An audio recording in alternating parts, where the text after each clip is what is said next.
കൊരിന്ത്യർക്ക് എഴുതിയ 2-ാം ലേഖനം, ഹല്ലേലൂയ, 5-ാം അധ്യായത്തിൻ്റെ 7-ാമത്തെയും 8-ാമത്തെയും 9-ാമത്തെയും വാക്യമാണ് നമ്മൾ ധ്യാനിക്കാൻ പോകുന്നത്. 2 Corinthians chapter 5 verse 7, 8, 9 വായിച്ചു കേൾക്കാം. കാഴ്ചയാലല്ല വിശ്വാസത്താൽ അത്രേ ഞങ്ങൾ നടക്കുന്നത്. ഇങ്ങനെ ഞങ്ങൾ ധൈര്യപ്പെട്ട് ശരീരം വിട്ട് കർത്താവിനോടുകൂടെ വസിപ്പാൻ അധികം ഇഷ്ടപ്പെടുന്നു. അതുകൊണ്ട് ശരീരത്തിൽ വസിച്ചാലും ശരീരം വിട്ടാലും ഞങ്ങൾ അവനെ പ്രസാദിപ്പിക്കുന്നവർ ആകുവാൻ അഭിമാനിക്കുന്നു. പൗലോസ് കൊരിന്തിലെ സഭയ്ക്ക് ലേഖനം എഴുതുമ്പം പൗലോസിൻ്റെ ഉള്ളിലുള്ള 3 ഇഷ്ടങ്ങൾ കൊരിന്തിലെ സഭയെ തുറന്നു കാണിക്കുക. 1, കാഴ്ചയാലല്ല വിശ്വാസത്താൽ നടക്കുന്നതാണ് എനിക്കിഷ്ടം.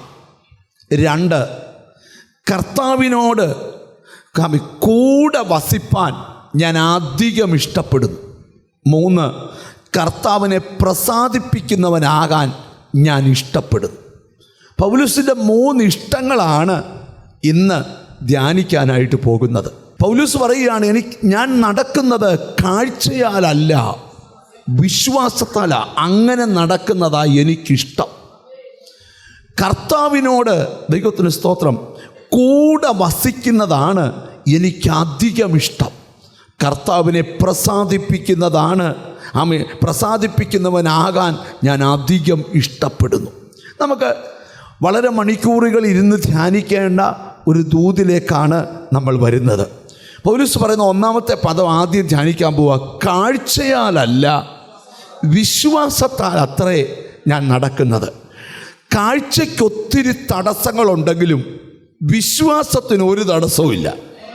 ഒരാമയും വരുന്നില്ല. ഞാൻ നടക്കുന്നത് കാഴ്ചയാലല്ല, എങ്ങനെയാണ്? വിശ്വാസത്താല. ആമി. എത്ര പേർക്ക് അതിന് ആമിയും പറയാൻ പറ്റും? കൺമുമ്പിൽ നിനക്കൊത്തിരി എതിരാളികളുണ്ട്, എതിർ ശക്തികളുണ്ട്, എതിർബന്ധനങ്ങളുണ്ട്. പക്ഷേ വിശ്വസിക്കുന്ന നിനക്ക് അതൊന്നും ബാധകമല്ല. ഞാൻ നടക്കുന്നത് വിശ്വാസത്താലാണ്.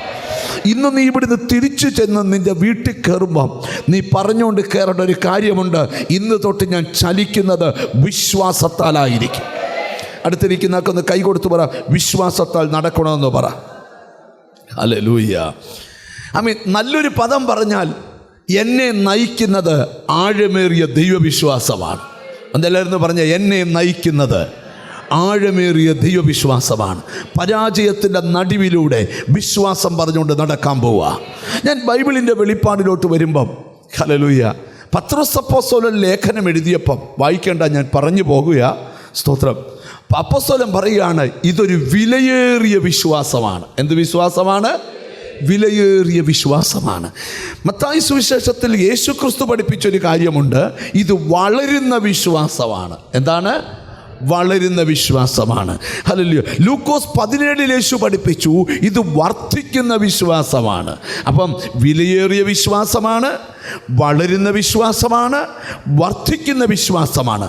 യാക്കോബ് 2:22 ഇത് വ്യാപരിക്കുന്ന വിശ്വാസമാണ്.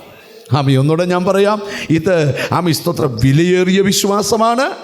തീർന്നില്ല, ഇത് വളരുന്ന വിശ്വാസമാണ്. 3, ഇത് വർദ്ധിക്കുന്ന വിശ്വാസമാണ്.